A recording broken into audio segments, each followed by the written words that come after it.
The story begins with an innocent girl named Eva. Eva was just entering adulthood, and she was beautiful.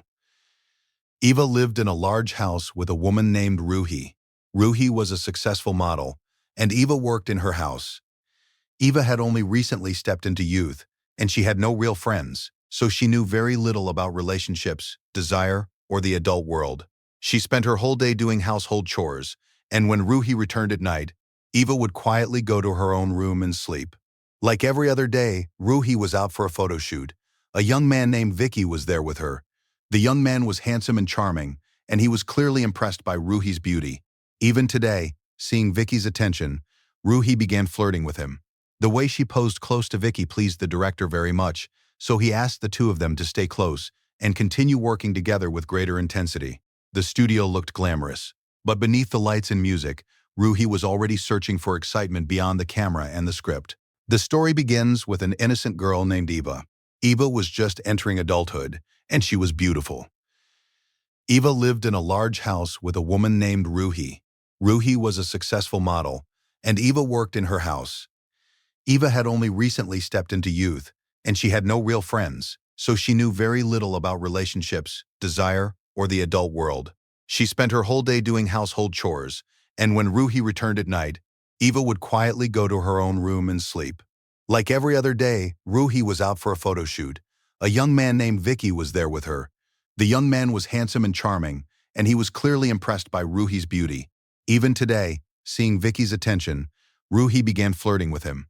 The way she posed close to Vicky pleased the director very much, so he asked the two of them to stay close and continue working together with greater intensity. The studio looked glamorous, but beneath the lights and music, Ruhi was already searching for excitement beyond the camera and the script. After some time, Ruhi went to the bathroom and signaled to Vicky to follow her.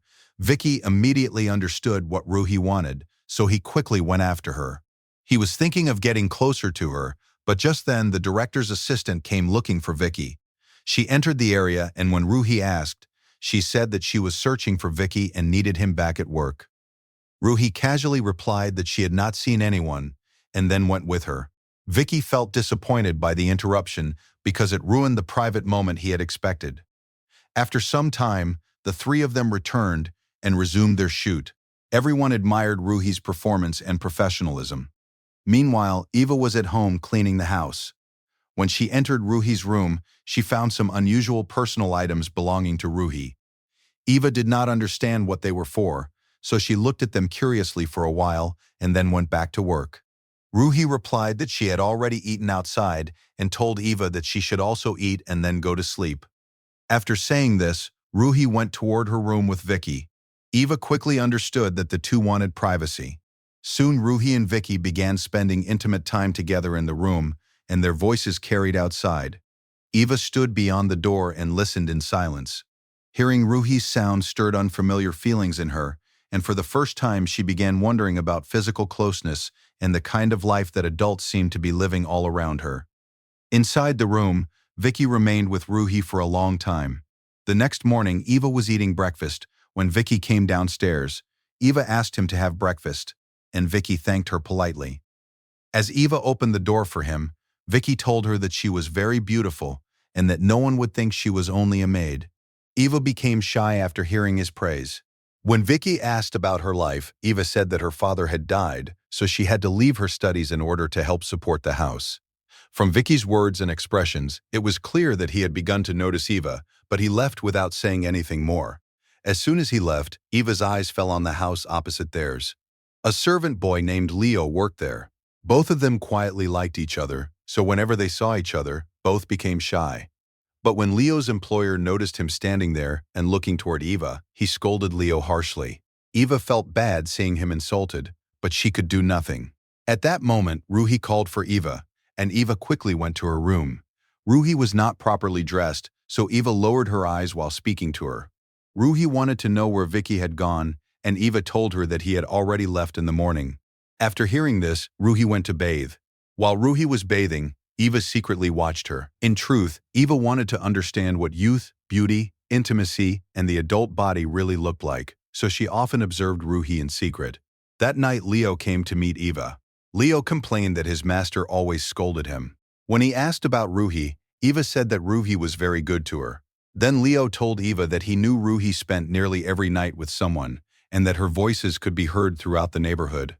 Even that night Ruhi was with someone, and both Eva and Leo could hear sounds from inside the house. They were just talking when Leo's owner called him, so he had to leave at once. The next morning Ruhi got ready and prepared to leave for another shoot. She told Eva that she would be late returning that night, so Eva should not wait for her. After saying this, Ruhi left, and later a vegetable seller came into the street. Hearing the seller's voice, the neighborhood maids also came out to buy vegetables. As the women bought cucumbers and eggplants, they started laughing and joking with Eva. They teased her with bold hints about adult life and the meanings people sometimes attach to ordinary things. Eva felt shy hearing them, yet she also listened with curiosity. They told her that when a woman first experiences closeness, she often understands a new kind of feeling. Eva found herself both embarrassed and fascinated by their words. For Eva, those teasing conversations opened a window into desire she had only vaguely imagined from far away. After buying vegetables, she returned home and continued cleaning, starting from Ruhi's room. She gathered the trash and threw it outside. Late that night, when Eva was asleep, Leo came quietly to meet her. He wanted her to listen to Ruhi's loud voices from inside the house. Leo became restless after hearing those sounds and tried to move closer to Eva, but Eva stopped him and asked him to leave. Leo felt hurt, but he loved Eva, so he quietly went away. After that, Eva returned to her room. Even though she had sent Leo away, the closeness of the moment stayed in her mind. In the morning, when Eva came to wake Ruhi, she saw Shelley in Ruhi's room. That meant Ruhi had not spent the night with a man, but with Shelley. Eva quietly closed the door after mentioning breakfast and then stood listening to the voices inside. Seeing Ruhi with Shelley, Eva understood that Ruhi was interested in both men and women. After listening for a while, she came downstairs and started breakfast while the sounds from upstairs echoed through the house. After Ruhi and Shelley finally came out, Leo arrived to meet Eva. He had come to apologize for how he acted the previous night. He said that hearing Ruhi's voices had confused him, but from now on, he would behave carefully.